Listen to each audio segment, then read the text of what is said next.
అందరికీ వందనాలు తెలియచేసుకుంటున్నానండి. నేను మీ వసంత ప్రసాద్. దేవుని మహాకృపను బట్టి 5000 సబ్‌స్క్రైబర్స్ వసంత ప్రసాద్ అనే నా ఛానెల్‌ను మీరందరూ కూడా ఆదరించినందుకు, దేవుడు ఈ వాక్యాల ద్వారా, ఆరాధన ద్వారా దేవుడు మిమ్మల్ని, నన్ను కూడా ఒక కుటుంబంగా ఆకర్షింప చేసినందుకు దేవాతి దేవునికే వందనాలు చెల్లించుకుంటున్నానండి. దేవుణ్ణి చేర్చుకునే ప్రతి ఒక్కరూ కూడా దేవుని బిడ్డల్ని ఒక సహోదరిగాను, ఒక బిడ్డగాను ఆదరిస్తారని మరొక్కసారి ఈ సబ్స్క్రైబర్స్ అందరూ కూడా ఈ 5000 సబ్స్క్రైబర్స్ అందరూ కూడా నిరూపించారండి దేవుని ప్రేమను బట్టి.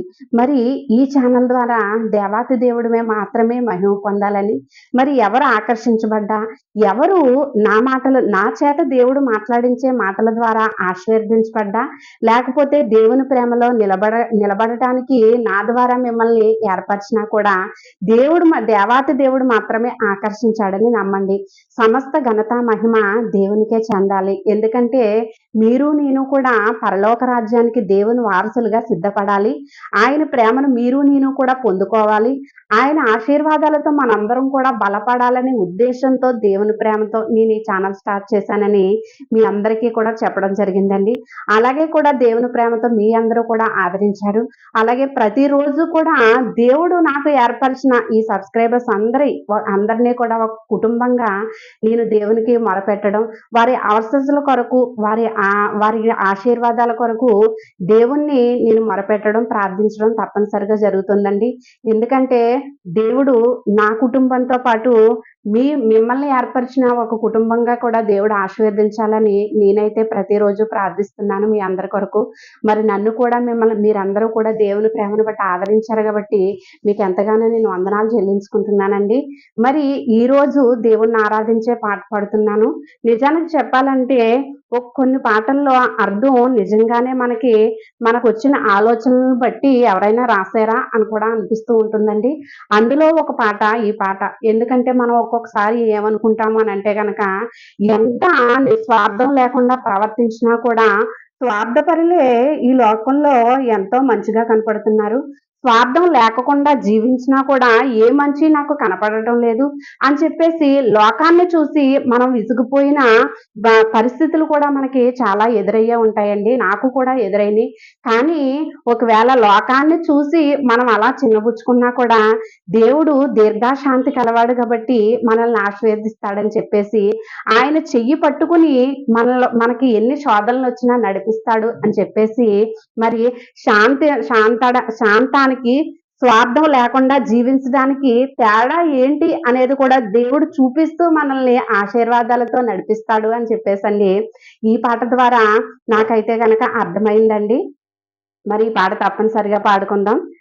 ఎడబాయని నీ కృపా నన్ను విడువదు ఎన్నటికీ, ఎడబాయని నీ కృపా నన్ను విడువదు ఎన్నటికీ, యేసయ్యా నీ ప్రేమానురాగం నన్ను కాయును అనుక్షణం, యేసయ్యా నీ ప్రేమానురాగం నన్ను కాయును అనుక్షణం, ఎడబాయని నీ కృపా నన్ను విడువదు ఎన్నటికీ. విశ్వాస పోరాటములు ఎదురాయ శోధనలు, లోకాశయాల జడిలో సడలితి విశ్వాసంలో, విశ్వాస పోరాటములు ఎదురాయ శోధనలు,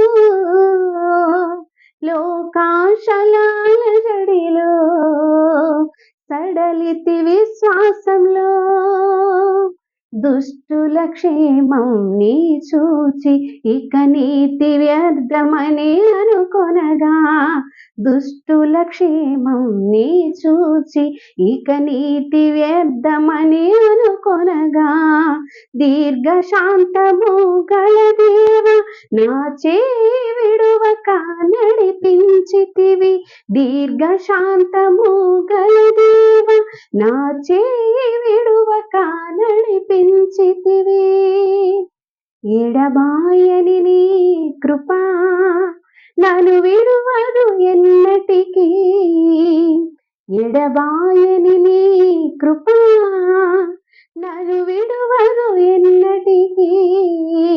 యేసయ్యా నీ ప్రేమానురాగం నన్ను కాయును అనుక్షణం. యేసయ్యా నీ ప్రేమానురాగం నన్ను కాయును అనుక్షణం. ఎడబాయని నీ కృపా నన్ను విడువదు ఎన్నటికీ. హల్లెలూయా. అందరికీ వందనాలు. దేవుని మహాకృపను బట్టి ఈ పాట మీకు నచ్చితే కనుక తప్పనిసరిగా లైక్ చేయండి, షేర్ చేయండి, సబ్స్క్రైబ్ చేయండి.